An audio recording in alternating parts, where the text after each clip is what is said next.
Now today, unless we have some kind of catastrophic meltdown or problem that I haven't anticipated, and I usually anticipate everything, I always assume everything is going to go wrong.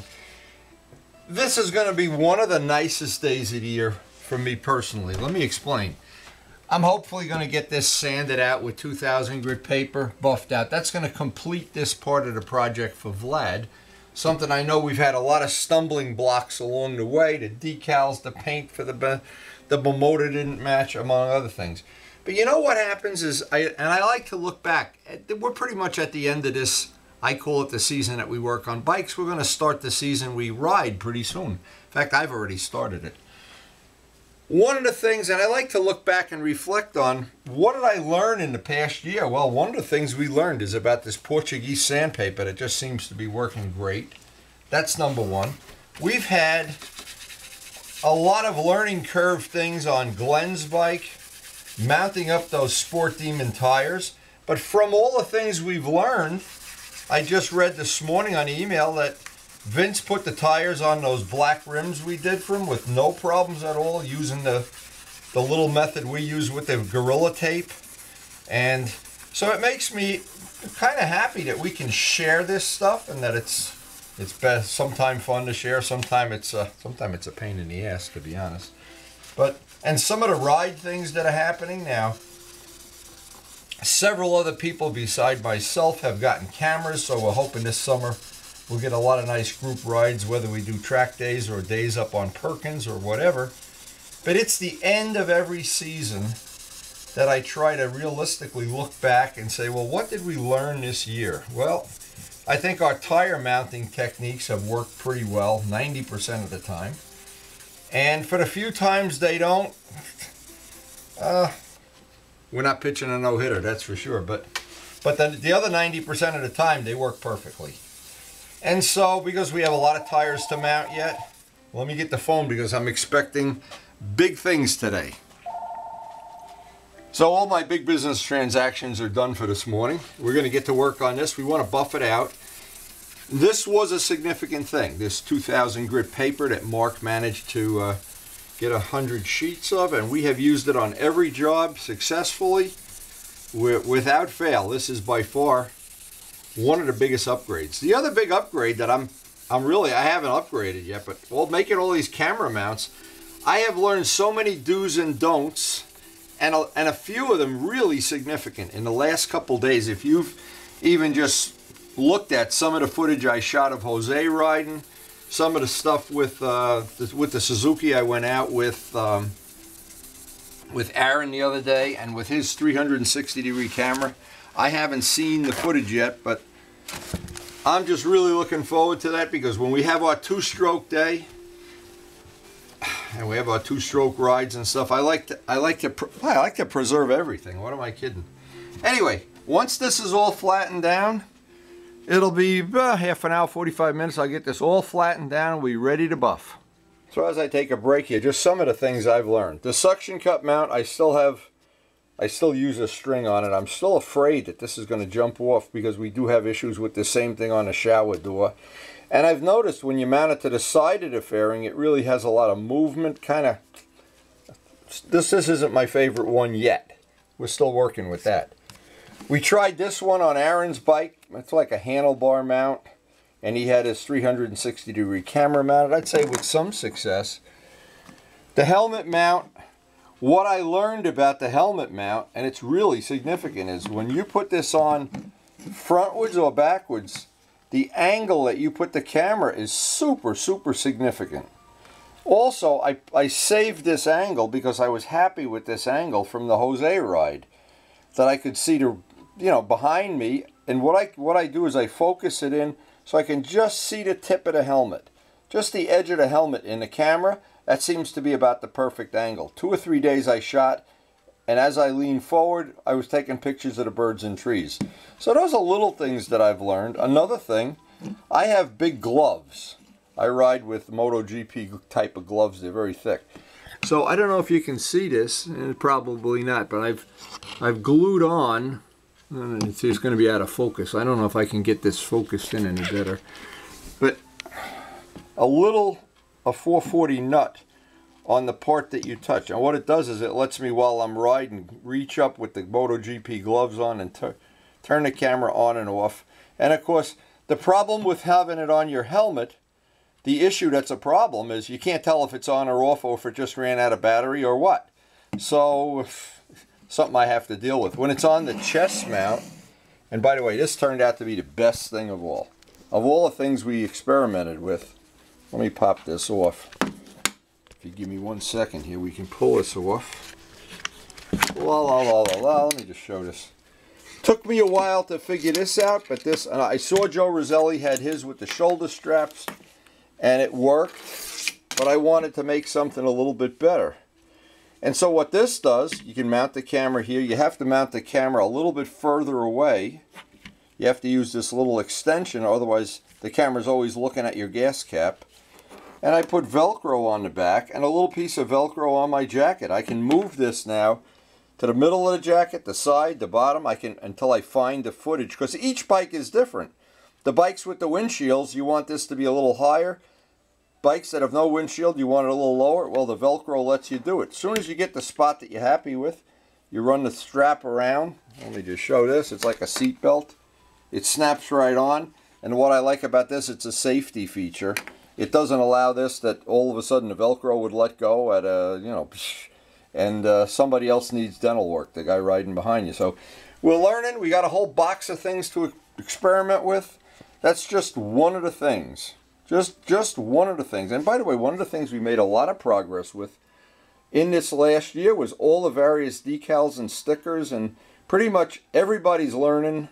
And I've had a lot of good comments about the videos, and I know a lot of people are making their own stickers now, including Vlad. Also, another little tip, and I think this is well worth it. We've used Curvy Girl. We love Curvy Girl. These parts work great. Julie down at Curvy Girl's fun to talk to. They back up their products, and the products work great. These are these little 90-degree offsets. So what I always suggest when somebody's doing a set of wheels, if we have the wheels, is take the old valves out and measure the hole. It's either going to be 8.0 or 11.3, because, and I kid about it on the video, it's not a big deal, but you need to get the right size. And there are only 2 sizes, but it's uncanny how I don't think they have a real good database to draw from, because they've sent me the wrong one 3 times, and Aaron the wrong one, and I don't know who else, maybe some other people, but they always make good on it. But I always say, if you don't have the old valves out when you order these, order both sizes, and just pay the $1 shipping to send back the size you don't need, because otherwise you have the wheels off, you pull a valve and you have the wrong size. All of a sudden you have an 8, and it's not going to fit in an 11.3 hole. And if you have an 11 and the hole is 8, what happens? You have to hand ream out that hole, and it is a nightmare to do it. I did it with a hand reamer, but it's really not that fun. And I wait to install these. So you notice this one is for the 650. I changed the back tire already. Did this when I did a tire change. When I do a front tire change, I'll do this one. So I always have it marked and up with my little inventory of projects that I'm working on. Now, talk about upgrading things every year. We've upgraded our buffing ability here. Thanks to Glenn, who brought over his collection of stuff when we did his bike, and I've upgraded a couple of the polishing wheels that I use. There's nothing here that's big dollars. Glenn has the big dollar stuff, and when we do Mark's bike, I'm sure we're going to use his stuff. But I just wanted to not skip this as part of the video here. This is still the biggest bargain in motorcycling. This $15 buffer, and when I say that, I don't say it lightly, because this actually, in a lot of ways, for getting in all these little angles and everything, this one is a lot easier to use. It's smaller, and I love using the orbital buffer.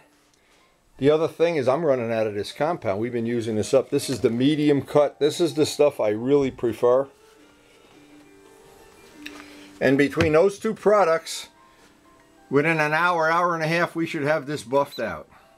And boy, that'll be... Now, we still have to do Vlad's track bike, but what I'm going to do is I'm going to run the buffer on this part and this part too. The reason is I don't want one to be any shinier than the other. This will make them both the same.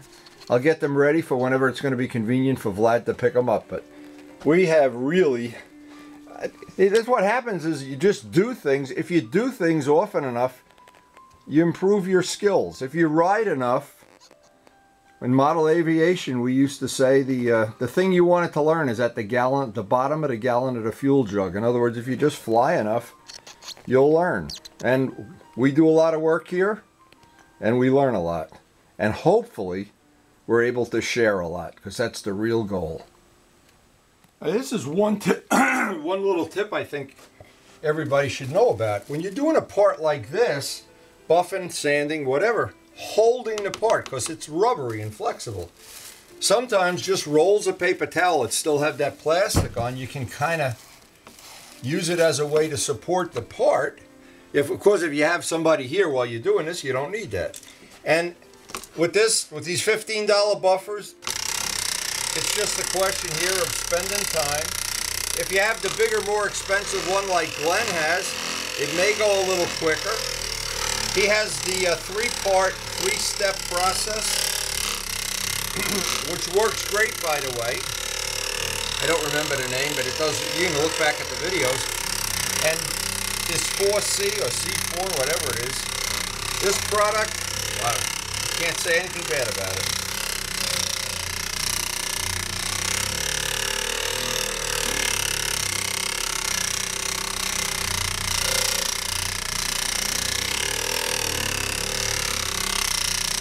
Now what I try to do is take one little area at a time, finish it, then I'll move on to this area, I'll move on to this area, and then to the top.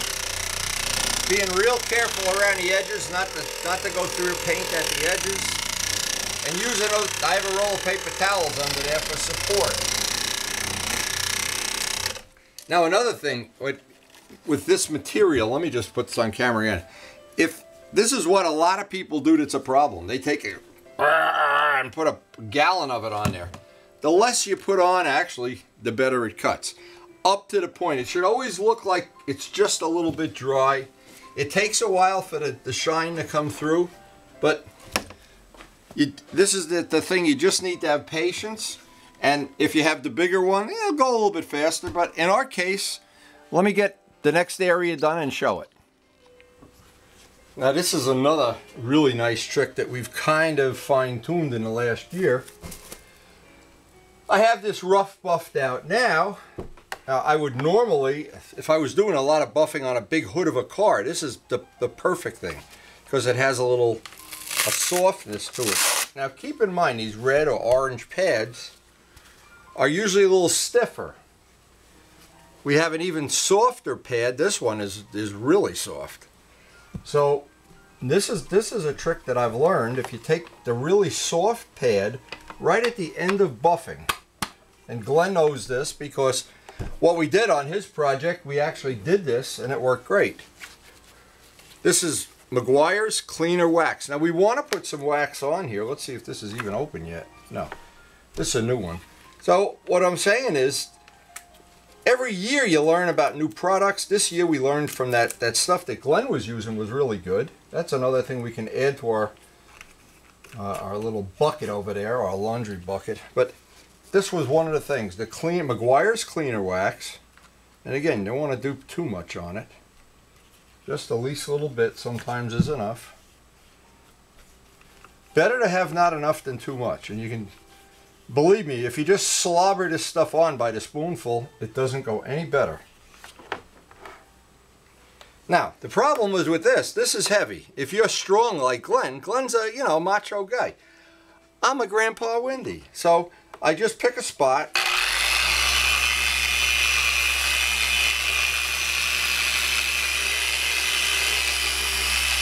Again, all of this stuff, all it is time consuming.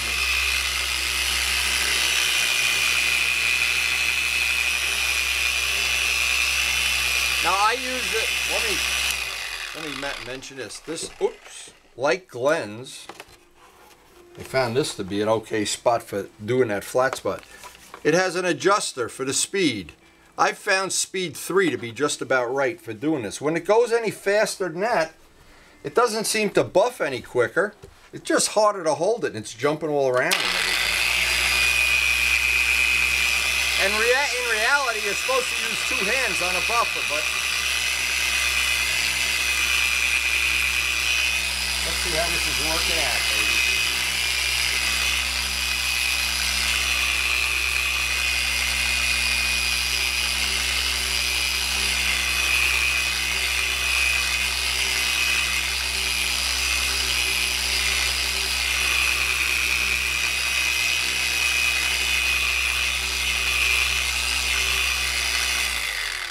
Now the other thing I always do is I always put on way more clear than necessary because I don't want to buff through spots.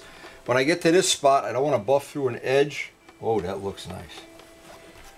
I think Vlad will be happy with that. I don't know if we can catch the light on that or anything, but once we get the whole and this whole part buffed out, and again, it's just time consuming. Now one final thing on this project that I really want to I wanted to share this because this is an area that I've learned over the years not everybody knows about. At the very end of buffing, you'd like to maintain this finish. You're going to ride the bike in the rain. You're going to drive over a squirrel and, you know, whatever. This is the secret that I use. And it's not much of a secret. Look at what it says, Carnuba Wax. Now, Maguire's, of course, all companies make cleaner waxes, have grit in them. But what happens, you don't want to use this every time. That's just to clean it up. But when you're finally buffed out and you're happy with the finish, Carnuba Wax. Now, if you look at some of the older waxes, you'll see they advertise them as Carnuba Wax, and then they tell you there's all kind of chemicals in them, and then, well, Carnuba Wax is what you really want. And the more Carnuba Wax in the product, the better it'll be. Probably more expensive too. Carnuba Wax is not cheap. Now, in my case, this is important. I take a rag or a paper towel, a soft paper towel like Bounty is good, and I want to coat the whole part with wax. This is step 1. This is the part that just protects it. As you're putting the bike together, you drip a little you know, sweat onto it, or who knows what. And what we are in right now is in the bug season. For about a month, when I get home, it takes an hour to clean off the bugs off the bike. In fact, yesterday, the camera I was using had bugs on it. I was just wondering, when I edit that footage, how that's going to look. But anyway, a clean paper towel. Now, you might be thinking, well, I can just use a microfiber. Yeah, you can if it's new. But what you don't want to do is take a microfiber that's got other products on it. So by using a paper towel, you eliminate the fact you're going to contaminate this at this point in the job. And we have spent a lot of hours to renew this. This part is a, you know, this is truly a labor of love is what I say. Like Glenn's parts, it isn't just like you go on the internet and you'll find another one either. So anyway, when I get 90% of this off, using the same paper towel, I haven't even switched towels yet because I'm rubbing it in and I'm massaging it and everything. Now the 2 choices I have, I've got to go over to my bucket, and I wanted to share this too. Let me get the stuff. Shows you what I know, right? Glenn bought a bunch of microfibers at Harbor Freight. They're okay, you know, for wiping the wheels off or whatever. And I've encouraged people to look on the internet, because I don't really know, but there's a tag on everyone here. Which ones are good, which ones are mediocre. There's more nylon, more cotton, more donkey dust or whatever's in there. But what I have found, the ones you buy at Harbor Freight are totally good for everything except what we're going to do right now. So these are Glenn's actually, they're not even mine. We'll use them up, that's not a problem. But these thicker ones, and I don't know the difference, I'm going to try to read it here. They always say microfibers and it'll say how much, 100% polyester. Now there are some that are not 100% polyester. The ones that Mother's sells that are expensive, if you save one, this is one of the good ones here. I can't read the tag. But anyway, this is one I keep. Let's see, maybe I could read the tag on this one. Always have your material prepared before you turn the camera on. I feel like a politician here. No, this one doesn't say anything. But these are 2 rags anyway, that I keep for doing this. And what I wanted to show is, at this point in time, if you use a contaminated rag that has something other than Carnuba on it, a lot of times it defeats the purpose of it. So in our case, if we were doing a trailer truck, I would say maybe you could save money by getting some cheap microfibers. But here's what I would really suggest, is have a bunch of those cheap ones from Harbor Freight or from AutoZone or wherever. And they're perfectly fine. But for that final coat, it's nice if you could have 1 or 2 of the Mother's ones. They're really fluffy, they're twice as thick. And what happens, they really remove every drop of material. So what happens is at the end of it, this is what you have. You have something that, whether you appreciate that finish or you like to ride a rat rod, it doesn't matter. To have the option to do that. And what I've tried to do in the process of all this shooting of videos and sharing them, and I'm sure people delete 3/4 of them, but it's perfectly okay. What's really important is the few people that really want to ride a nice, clean, in this case a collector bike, something really special, this gives you the choice of doing it. Now, Vlad said he would be here sometime today. I don't know what time, but we've got his stuff ready. So I'm going to go out to the garage and get the bike ready for our next ride. Now what I always do too, this kind of things I'm not sure everybody does. What I always try to do is the night before, and I'm going to ride tomorrow. Tomorrow's a ride day, today is a babysitting day. Once Vlad leaves, I have to go get the baby. What's going to happen is, I like to clean the bike either the night before or get up a half hour early and clean the bike the morning of the ride. And when I get back from a ride, the one thing I want to do is get the bugs off the paint. Even though I have Carnuba Wax, and this is good for the face shields too. Even though I have this, those bugs, where we are, it's just ridiculous. If you don't clean bugs off, I know in time the acid in a bug, when you squash them, there's some acid in there or something. Or bug poops or something, who knows. Whatever it is, it doesn't do the paint any good. And I for one, it's my personal choice, I like to have everything nice and shiny. And I like to have it protected. So that if I have to ride home in the rain, if I have to ride home behind a couple of 2-strokes with premix or whatever it is, I want the bike protected, and when I get home, I'll clean it up. Now, especially these thin microfibers, great. You can use that detailing wax through the wheels, get the bugs off, but then when you want to go, you're going to go to one of your get-togethers, or nothing I have ever found beats Carnuba Wax. I'm always really happy at the end of a job too to just do it like what I call a walk around. Take a look at what's happening. Still look for any little spot I think I can make better. Again, because I know most of us that share this passion for motorcycling, having nice shiny paint is one of the big, obviously a good running engine, a nice pair of tires that isn't going to slip on you, and some nice paint. Makes it that much more enjoyable. And to be honest, this really was a lot of work. All the tabs are fixed. Everything's reinforced now. These should be better. Absolutely, both of these that I worked on should be better than 2 brand new parts. Especially 2 used parts. And all these little tabs that have been reinforced, all this little stuff, it should really result in having some long life here. Because basically these parts are very, very thin. And I understand why they make them thin. They want to keep the bike light, but when they're not reinforced and you're riding, you know, aggressively, it can really be something. Well, to be honest, we fixed enough of them that a lot of them break. I don't think these will. This is like you can't even see what's broken. This is you can't see. You can't see that. Really? Really? It's nice. Yeah. Now this one, you said you wanted the inside painted silver. Take them. My hands are dirty from working outside. I touched all the repairs are touched up. Yeah, beautiful. Awesome. I ran a buffer over this, but this paint is not like my paint. Actually, this is the only thing I'm worried about. What? Is this? See the little mount it up and see if you got to make a rubber gasket. You can. There's no way you can make this perfect. I'll tell you how I can make it perfect. I'll cut this piece off and glue it on here. No.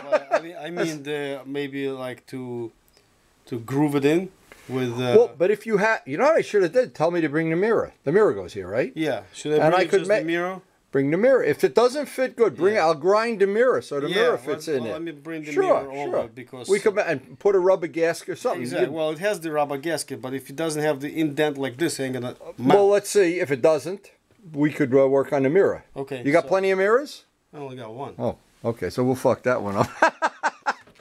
Okay. So I'll leave this here. I'll take one. Okay. Just this way. Take the don't take. This way I don't... So what's going to happen, Vlad wants to make an adjustment to weigh them, and I don't know, because if they are the same, we can make an adjustment to the mirror. I tried to make it as close as I could. We'll find out. Let's see, this is the one I worked on. So we'll find out. That's yet to be proven. He's going out. He's going to bring the next bike in, the track bike. And that track bike, that'll be the last thing we do this year, and then it's track days every weekend. So what we do is, while Vlad is here, this is a piece that has to be fixed. Of course, we can fix that. I made some notations where it's got to be reinforced and what color. This piece is going to be green, and this green color that we have is really, really nice. So what this is going to be is, well, some sanding. And this is the fender that goes with this. Sanding, some bulldogs, some priming. And this is the bottom piece? This is the bottom piece? Oh, the back. Okay. And what is this piece? This is the side? That's the front. That's the upper here. What color is this piece? Silver. This is silver. The top is silver. It's the opposite of an MV Augusta. Yeah, okay. Here is another issue. This is too short. Just to make it a little longer. Okay, you want to make it a little bit longer? You see where the hole was? Yeah. Just to make it a little longer. This is... I see what you got. And you want to be able to drill it out, and you want some material there. Yeah. Okay. So I'll take this off. We're going to fix that. See, they put this... I don't know why they put this on here. They should have put 3 layers. They put one... What the hell are they going to save? A nickel? This is the only guy that was actually making this. Where does that come from? Italy? Or Greece. is that AirTech? Greece. Greece? Yeah, this is what the hell is this over here? I have no idea. You want me to obviously sand it down a little bit? Okay. So I'll put this out. So this is the track. But we're not putting a Glen finish on this. I want to hear you. You want this to look like No, just like Miles painted it. Not Miles painted, but it doesn't need to be perfect. From looking at this, I think you better put $1,000 in my checking account. So we ended this day. Vlad left, and we have this little issue that he wants to do a mirror fit. I didn't realize how expensive these parts are, but I understand why he's salvaging them. This is the tail section, and I'm just looking at this before I retire for the night here. I'm looking at this. That's, I guess, where the mufflers come out like a Ducati. Should be pretty nice. There's a decal goes back here, but again, you can imagine how much sanding and priming and a lot of hours of stuff going to go into this puppy. Kind of nice piece here, but you see all the gel coats peeling off. See, this is when they do, this is really shit work. There's no way to say it nicely. This is shit work. We'll straighten it out. In the fender, I've already put so many hours into this fender. This fender had it was carbon fiber, but it was rotting from the inside out because they never sealed a mold, or there's bubbles in it and everything. Mark said he's going to take care of the decal issue. He's going to have some decals made because, again, these decals are expensive. You make them up yourself. They're probably 1/10 the price. This is the big one. This one needs windshield fitting issues. I have to make a piece that fits in here. So what we're really looking at is an enormous, enormous job here. I have to make a piece that goes on this fairing. Mirror issues here. I don't know what they. I guess they don't use the mirror. We'll just sand that out. And he said the mirror, of all things, after you spend all this money, the windshield didn't fit the way it should. There's a part to reinforce down here. So we're looking at, I think I'm going to buy another bike with the money from this project. Look at this. This really is a big job. But anyway, when the tough get going, we go out to lunch. Anyway, thought you'd enjoy seeing this. And there's 4 panels here, 4 lower panels. And the black, these have to be bulldogged, sanded. These are that really, I call it shitty plastic. Boy, these are the ones that every once in a while they melt. Anyway, it's all in a day's work when you're Grandpa Windy. And there's absolutely nothing we're going to do yet. Today, we are finished for the day. It's been an exciting day. And for the rest of the day, that's what's going to happen. Right there. There it is, right there. Oh, who'd have thunk we could have this much fun? I know I was so happy to hear Vince was able to mount his tires using that method with the duct tape. He said they went on perfectly, so pretty cool. Anyway, thanks for watching, and I hope you've enjoyed being alive as much as I have. This side. Okay, here's the windshield. Here's the problem. When I put it on the bike, let me see if I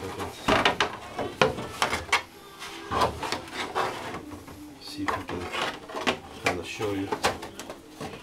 Okay. See, if you got it here, you got to put the camera down and help me out on this.